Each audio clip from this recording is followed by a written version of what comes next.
senang ada di tengah Bapak Ibu Saudara. Terima kasih untuk hospitality-nya Yusak, Pastor Yusak udah ngundang saya mempercayakan mimbar ini.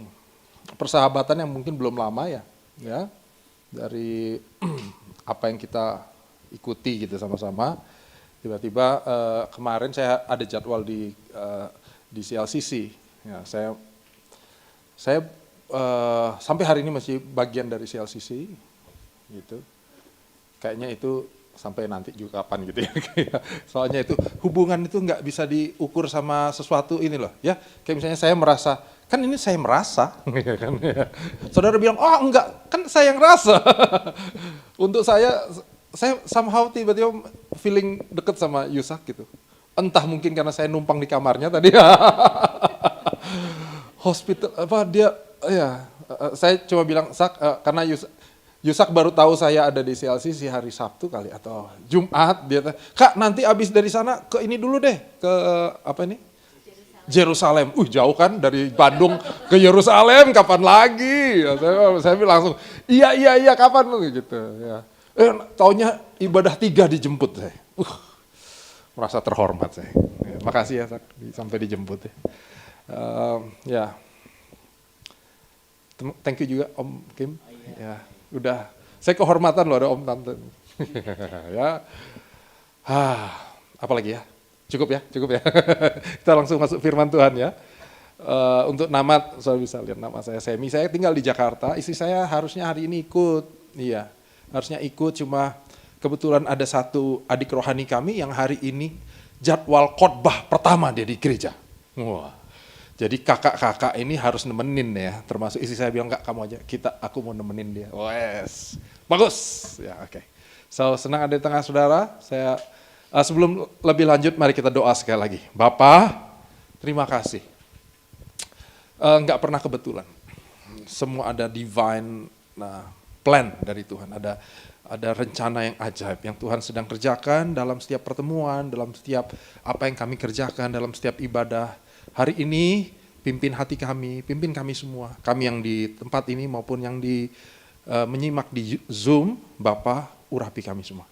Kami mau Tuhan yang berbicara khusus buat kami hari ini. Pimpin kami buka hati kami dalam nama Tuhan Yesus. Sama-sama katakan, amin. Yes. Saya tes ininya dulu ya saudara ya. Saya udah bisa pakai pointer ya? Saya tes. Sorry. Ting. Maju atau mundur?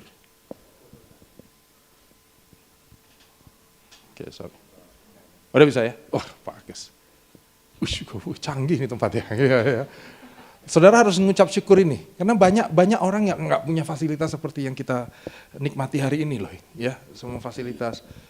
Ya, jangankan fasilitas, kadang-kadang tempat pun mau ibadah sulit banget, ya nggak? Saya merasakan bagaimana kami merintis gereja, nyari tempat tuh. Di Jakarta loh saudara, Jakarta nyari tempat tuh, mau dibayar nggak mau. Hotel, kita pakai sini hotel ya. Oh boleh, yang pengelola hotelnya bilang oke. Yang punya hotel bilang nggak boleh. Ajaib nih. Jadi kalau kita punya kesempatan untuk ada di satu tempat, saya percaya itu pun anugerah. Itu pun kasih karunia yang harus kita nikmati dengan menghargainya. Syukuri dengan menghargainya banget. Oke, hari ini kita ngomong ucapan syukur sebagai pintu gerbang hadirat Allah. Kenapa saya bilang pintu gerbang? Karena nanti saya jelaskan. Oke. Ya. Oh, saya salah knop ya. Saya yang atas terus. Ya, pantas nggak maju. Itu salah orangnya, bukan alatnya. Fang, gak usah ketawa gitu, ngetawain saya, Fang. Ya. Mengapa gini loh, rasa syukur itu ternyata bagian penting dari kehidupan seorang Kristen ya saudara. Bahkan seringkali seorang Kristen dinilai, diukur dari kemampuan dia mengucap syukur, ya enggak? Seorang bos yang pemarah di kantor tiba-tiba ngajak stafnya, yuk kita ibadah. Itu stafnya bilang, emang dia Kristen ya? Tiap hari marahnya kayak gitu. Ya. Kok jadi bayangan orang seringkali kehidupan ucapan syukur, rasa berterima kasih, itu tuh dihubungkan dengan kekristenan. Menarik ini saudara. Nah, kenapa itu jadi bagian penting dalam kehidupan Kristen? Nah, kita akan lihat sama-sama juga. Jadi hari ini paling enggak kita akan bicara apa yang terjadi hari-hari ini di sekitar kita. Dan nomor 2, apa yang Alkitab katakan tentang hal-hal itu. Dan terakhirnya adalah solusinya. Tentu kalau kita lihat solusi, bukan acaranya Mark McClendon, solusi setiap Jumat jam 8, itu juga solusi dan bagus, ya. Tapi juga tentu dalam Kristus. Apa yang Kristus sudah buat kita, melebihi hanya sekedar informasi begitu. Oke. Yang pertama tentu kita akan melihat apa yang terjadi hari-hari ini. Kalau kita lihat yang atas ini saya ambil. Ada artikel tentang banyaknya sekarang peningkatan, nanti kalau baca artikel itu. Ini baru 10 Januari 2024. Ya. Ada peningkatan angka anak-anak muda yang merasa itu quarter life crisis. Krisis hidup yang masih 25 tahun, quarter. Ajaib nih. Karena zamannya AQ, zaman saya nih Bapak Ibu, nggak ada quarter life crisis. Kenapa? Kita baru merasa krisis nanti mid. Lebih tua ya. Umur dekat 50, menjelang pensiun, dia mulai mikir, apa yang aku akan hidupi? Bagaimana hidupku masa lalu, ya enggak? Hari ini turun 25. Mungkin buat saudara yang menyaksikan di Zoom, saudara ada yang lagi merasa begitu. Mungkin saudara anak-anak umur 20, 25, aku kayaknya belum buat apa-apa, baru 25. Kenapa? Karena di sekitarnya itu kalau lihat TikTok ya saudara, ada siaran, bukan siaran lah ya, orang ngomong, umur 25 udah punya apa? Cia gitu ya. Gua dong 30, villa 4. Nih loh saldo, ya, dulu ada yang di TikTok atau apa, nunjukin saldo banknya masing-masing, ya Allah. Ya. Tentu yang saldonya cupu nggak mau ikut gerakan itu ya nggak. Tapi buat yang saldonya nolnya panjang banget ya, pura-pura nggak usah, kelihatan dikit, enggak itu biasa aja, ya biasa banyak. Nyombongnya gitu banget. Tapi banyak nih sosial media gitu kan, saudara, menunjukkan kekayaannya. Pulang pergi pakai private jet. Wih, masih muda. Juragan apalah, juragan nomor inilah, juragan itulah, ya enggak? Pakai baju kayaknya biasa, tapi mereknya yang mahal. Tasnya kecil aja, tapi ratusan juta. Tapi abis dia flexing, 4 bulan kemudian, tiba-tiba kita lihat di TV, ketangkep KPK. Ya saudara, banyak sekarang ukuran dunia diletakkan, dibebankan untuk banyak orang. Yang gini, membuat orang juga gini, untuk ngucap syukur tuh kayaknya susahnya minta ampun. Susah ngucap syukur. Saya percaya di tempat ini gak ada yang susah ngucap syukur. Gak ada yang amin lagi. Aduh. Gak ada yang amin. Saya berharap tapi gak ada yang susah. Amin gitu. Saya tunggu tuh, gak ada lagi yang amin. Tapi kita semua mudah mengucap syukur. Haleluya, haleluya. Khotbah berhasil. Ya saudara, iya. Hati-hati dengan banyak hal yang ditaruhkan dunia di pundak kita yang seharusnya nggak kita pikul, membebani, bahkan nggak bisa mengucap syukur. Kalau yang di bawah tuh artikel tentang pekerjaan hari ini. Ada kultur bekerja hari-hari ini yang dimulai dari berkembangnya perusahaan-perusahaan startup di dunia. Tahun-tahun mungkin awal-awal tahun 2000 ini mulai ya, tapi di Cina gerakannya pakai nama itu 996. Bekerja dari jam 9 pagi sampai jam 9 malam, 6 hari seminggu. Sadis. 9 sampai 9 malam, 6 hari seminggu. Ditambah kalau di Jakarta ada jam transport. Kalau dia bekerja jam 9, tentu dia jam 7 dari rumah kalau di Jakarta.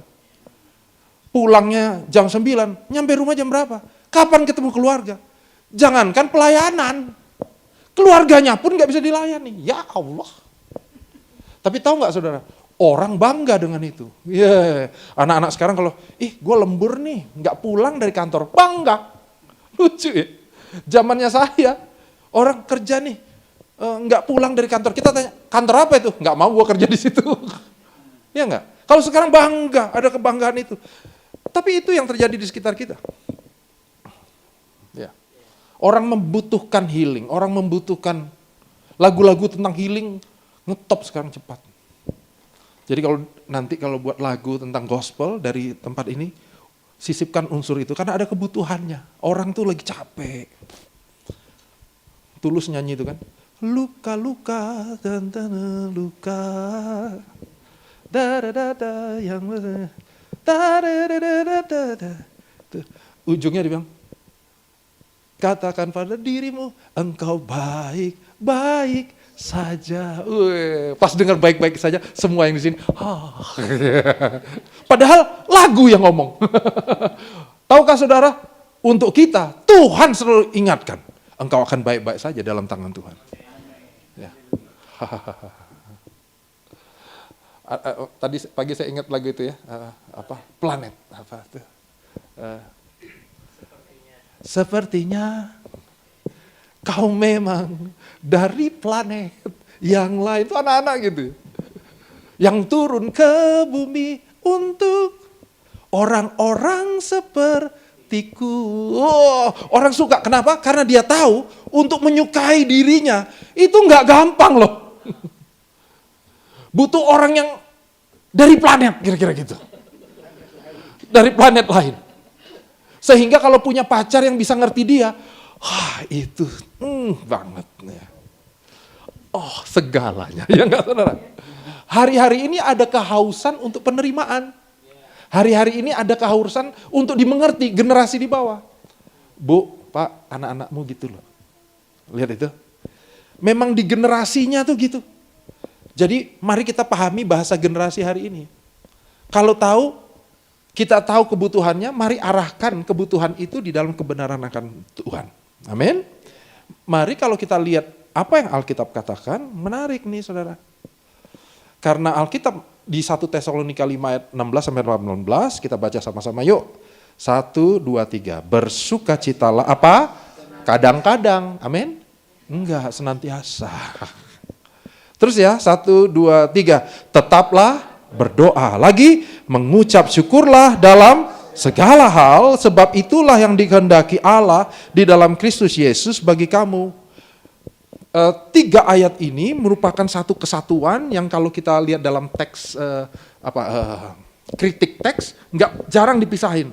Kecuali kalau kita mau bedah dia per kata atau itu dalam kritik teks baru kita pecah. Tapi kalau enggak, ini merupakan bagian dari nasihat-nasihat Paulus terhadap jemaat Tesalonika. Dan ini serangkaian nih, 3 rangkaian nih ya. Bersukacita, berdoa, ucap syukur. Nah, Paulus ngajarin tuh. Dan kata yang tadi kita baca menarik, dia pakai kata mengucap syukurlah dalam, itu sorry ya cetakannya kok jadi berubah ya. Iya, bergeser. Iya. Ini mengucap syukurlah bukan karena, ini tadi saya coretnya. Bukan untuk, coret. Tapi apa? Dalam, Bukan karena sesuatu kita mengucap syukur. Atau untuk sesuatu, nanti supaya nanti kita mau rumah kedua, ketiga, mengucap syukur sekarang. Itu kunci diberkati. Dulu kan ada yang ngajar gitu ya saudara. Mau diberkati, ucap syukur sekarang. Kenapa? Ngucap syukur untuk. Ya. Kalau kita ngucap syukur dalam. Bahkan bukan karena. Kadang-kadang kita nggak ngerti, tapi kita ngucap syukur. Karena di dalamnya kita tahu Tuhan punya rencana yang bahkan kita nggak ngerti, tapi mengerjakan kebaikan. Charles Spurgeon pakai kata yang menarik ini. When joy and prayer are married, bahasa Inggris deh. Saya kan anak Jaksel, jadi sok-sok bahasa Inggris. Rumah saya di Bintaro, Jaksel. Anak-anak saya kalau di gereja tuh bicara, mulutnya nggak ada yang ngebuka. Aku tuh kak, buka mulut tolong. Pasti Jaksel ya. Which is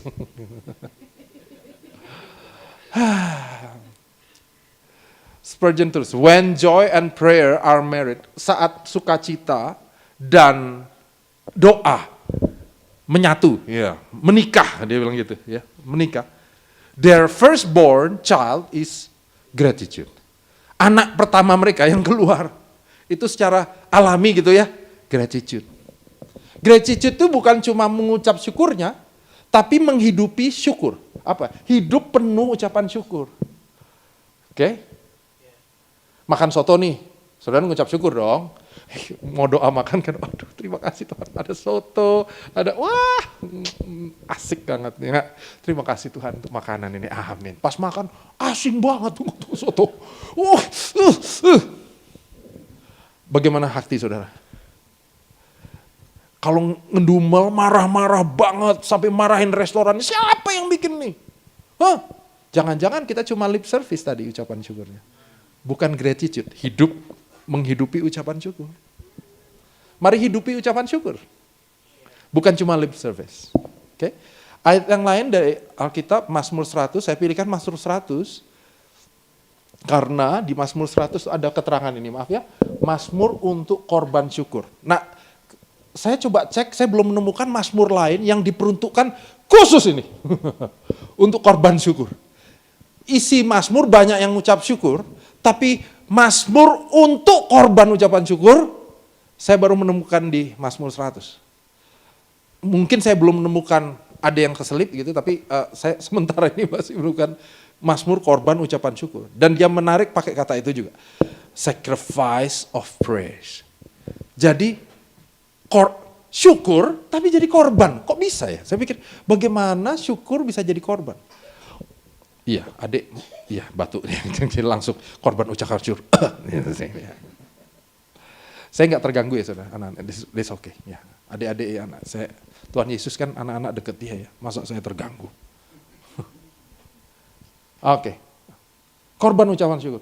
Jadi korban tuh nggak enak saudara. Iya, orang Idul Adha, rumah saya depannya masjid saudara, di Bintaro tuh. Setiap Idul Adha pasti udah kumpul semua tuh persiapannya.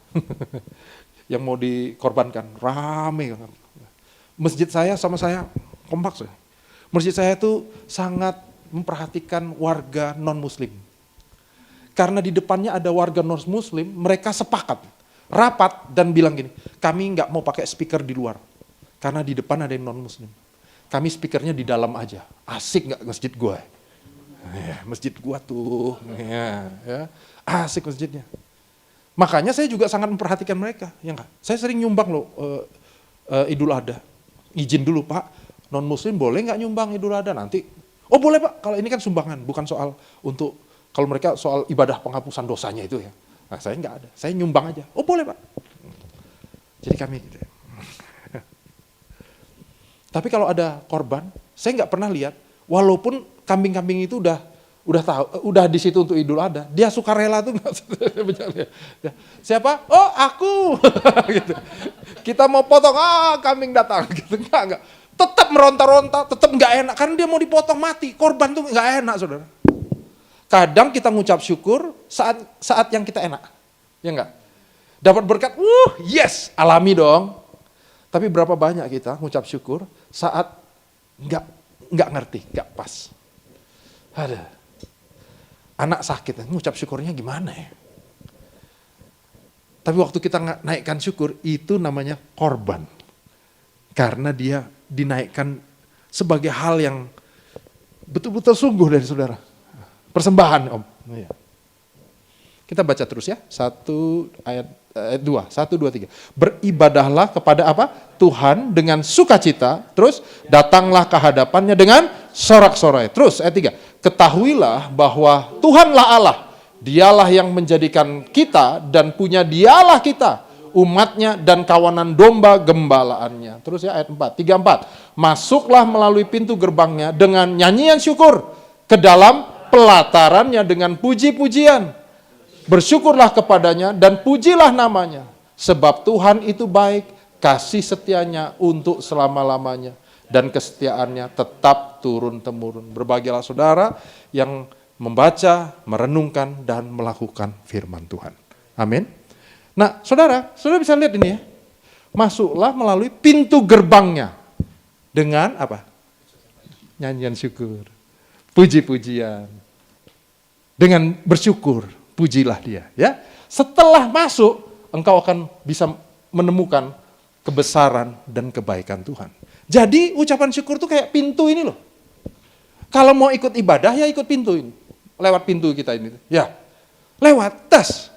Tapi di dalamnya engkau akan ibadah. Bagaimana kita melewati di dalam kehidupan sehari-hari? Yang dalam kusut, dalam pergumulan. Firman Tuhan ini dalam konteks Mazmur 100 mendorong kita memasukinya dalam ucapan syukur. Oke. Jadi, itu yang tadi saya. Sukacita, doa, ucapan syukur adalah pintu gerbang dari kesadaran kita kepada hadirat Allah. Amin. Tadi pagi saya cerita, kami baru melayani di tempat yang jauh, untuk saya itu jauh banget. Mungkin saudara juga sering ke sana. Ke Sao Paulo, di Brazil, saudara. Jauh, 30 jam penerbangan. Karena ada undangan untuk pelayanan. Gitu. Saya sama istri. Kebetulan kami terlibat di City to City, jadi ada gathering coaching gitu, jadi kami diundang ke sana. Kalau sendiri, nggak akan ke sana, saudara. Ya, ini karena diundang, percayalah. Ya. Ya. Jadi semua dibiayai, kalau pakai biaya sendiri juga berat. Ya, kan? Karena undangan dan ada berkatnya dari mereka sediakan, jadi kami bisa berangkat. Tapi ada pengalaman menarik di sana. Satu kali, jadi kotanya itu bagus, saudara. Ya, Sao Paulo itu bukan ibu kota, itu kota kedua setelah Rio de Janeiro. Rio de Janeiro lah ibu kotanya. Sao Paulo itu kayak kota bisnis gitu. Nggak ada pantai, nggak ada. Itu Rio. Jadi kalau orang, Sam, ke pantai sana? Enggak, Sao Paulo. Emang nggak ada pantai? Nggak ada. Sungai. Nggak ada pantai. Jadi, tapi kotanya bagus. Tropis, tapi waktu kami ke sana memang kayak Bandung lah gitu, saudara. Berteduh dikit, adem gitu. Ya, malam-malam jalan pakai jaket, nah gitu. Kotanya modern. Kota seni, di mana-mana banyak mural. Orang sana suka mural itu. Semua dimuralin. Kosong dikit ada mural.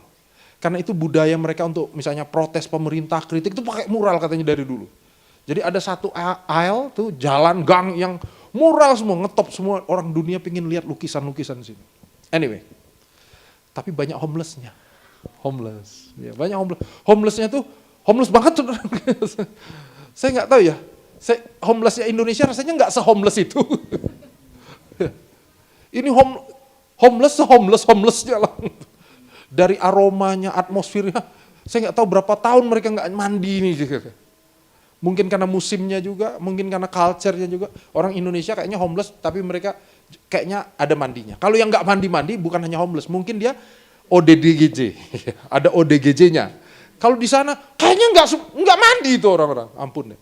Anyway, saya lagi di supermarket sama istri saya, mau ke supermarket. Supermarket ini nggak terlalu besar, ya. Mungkin ya 4 kali normal Alfamart kita lah gitu ya, Indomaret gitu, 4 kali lebih besar raknya cukup. Nah, di depan itu kan biasanya counter buah, karena dingin kan, counter dia berdiri di situ. Baru pas orang masuk dia tuh keluarin uang logam gitu, 2 biji, digini. Nah dari perilakunya saya menebak kayaknya nih orang tunawicara, gagu. Nggak bisa ngomong. Kenapa? Karena dia gitu, megang ini. Setiap orang lewat, sorry ya, saya contohin itu.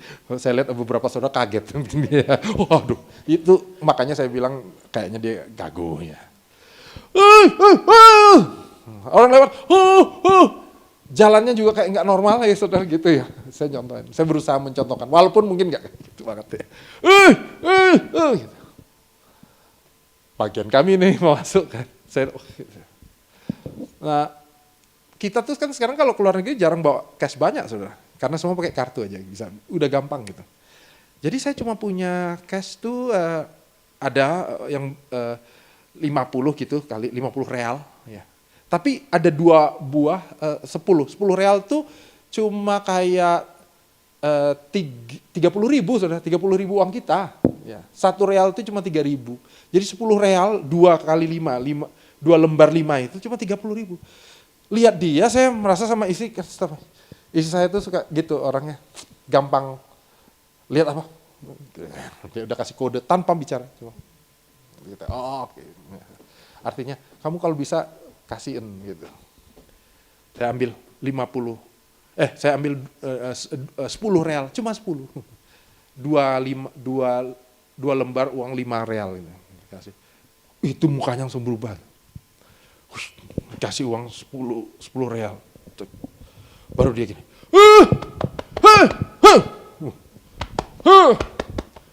Saya kan bingung kan. Saya juga.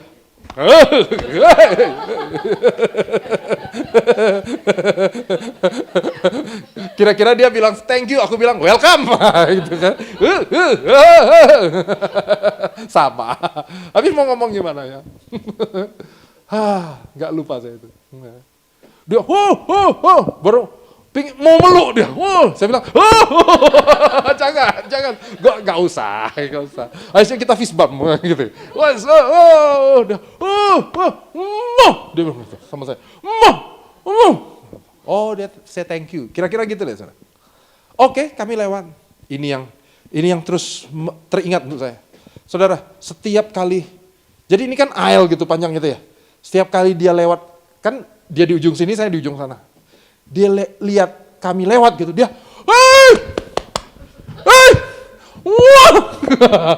aduh, sampai goyang nih. Terlalu semangat, maaf lah. Gitu saudara. Itu saya sama istri tuh setiap kali mau lewat aisle tuh sampai ngintip dulu. Dia ada gak? Kan gak enak lagi milih gitu. Satu supermarket tuh orang. Wow. Aduh. Dahsyat tuh. Sampai dia yang terakhir abis bayar saya lihat plastik gitu. Saya lihat dia tuh spesial memang nyari kita. Gak ada mentok, kan kami sembunyi kan, lihat dia nyari kan, gak nemu. Dia mentok, dia balik nyari. Udahlah, kan aneh banget kok gue yang jadi sembunyi ya. Saya keluar gitu dia, saya juga, yes, gitu aja dari jauh. Dia keluar. Saudara, tapi sampai menggeh-menggeh. Pembicaraan saya sama istri itu gini.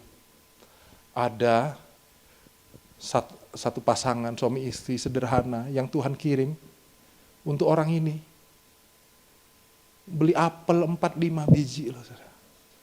Dari Indonesia 30 jam. Hanya untuk nolong orang ini. Saya bilang, aduh Tuhan tuh sayang sama dia ya.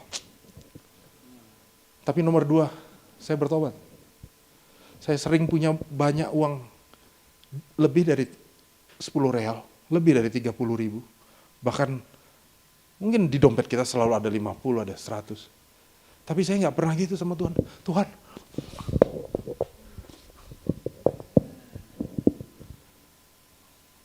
saya sering gagal jadi orang yang menghidupi ucapan syukur. Tapi setiap kali kita melihat ucapan syukur kayak gitu, lihat saudara. Lihat, cek hati saudara hari ini. Saudara bisa rasa dia hadir? Yes. Pintu gerbangnya tuh ucapan syukur. Begitu kita masuk ucapan syukur, engkau langsung merasakan, wah Tuhan, wow. Ya, nah? Langsung kita tadi melihat dia besar, dia baik, dia ajaib. Kalau kita mungkin kadang-kadang nggak bisa melihat kebesarannya, keajaiban. Jangan-jangan memang kita belum masuk di pintu itu. Belajar dari orang itu saya bilang, ya ampun Tuhan, untuk 30 ribu. Dia gitu loh. Sampai hari ini kalau saat teduh sama istri kami berdua sering, Tuhan Yesus. Dan habis itu kami kecikikikan sendiri. Lucu banget gitu. Ya, tapi iyalah saudara. Bahkan kita sama Tuhan jaim kan ya. Bukan kita, ini bukan saudara, ini gereja-gereja di Kutub Utara. Jauh lah. Bukan di sini. Bukan di Yerusalem. Ya, itu kayaknya di Kanaan. Kalau lihat dari Alkitab, maka kita akan sama-sama bisa melihat bagaimana Tuhan Yesus, nih saudara, ini di Matius 26, nanti saya akan bandingkan dengan, kalau nanti sempat baca di rumah, Markus 14. Ya, isinya kurang lebih sama, adalah peristiwa di mana sebelum Tuhan Yesus disalib, besokannya Tuhan Yesus malam itu menyanyikan nyanyian pujian sama murid-muridnya. Dan di Markus 14 juga begitu, kelihatan. Itu ya, ayat 26. Sesudah mereka menyanyikan nyanyian pujian, pergilah mereka ke Bukit Zaitun. Dan saudara tahu, setelah itu kejadiannya adalah Taman Getsemani, Tuhan Yesus ditangkap. Tuhan Yesus mau ditangkap. Hari ini dia naikkan pujian, saudara. Nyanyiannya seperti apa sih? Nanti kalau kita lihat memeriksa di banyak komentari, maka kita bisa melihat bahwa sepertinya yang dinyanyikan adalah Mazmur 113 sampai 118, yaitu Hillel Mesir. Hillel Mesir adalah nyanyian kidung yang dinyanyikan oleh orang Yahudi di kala sebelum hari Paskah. Kan Tuhan Yesus menjelang Paskah, ya. Itu yang mereka nyanyikan, 113 sampai 118, Mazmur, kitab Mazmur. Nanti di rumah baca. Nggak ada isinya menggumel. Semua pengagungan. Tuhan dahsyat, Tuhan besar, ajaib. Besok mati. Itu untuk saya, wah.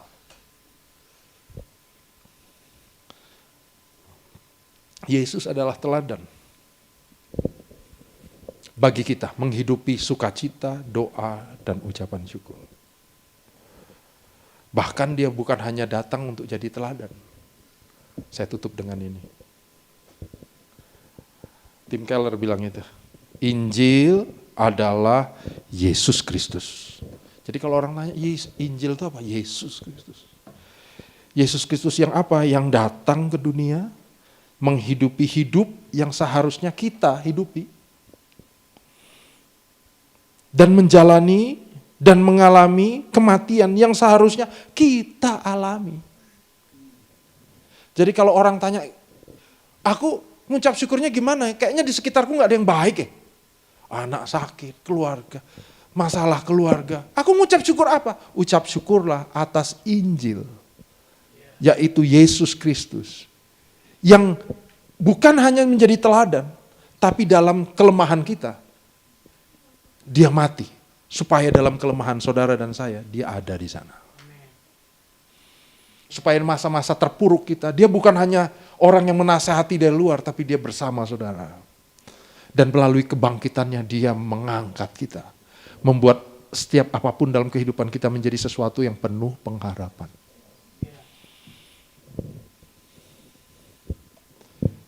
Ucapan syukur bukan hanya informasi, tapi transformasi.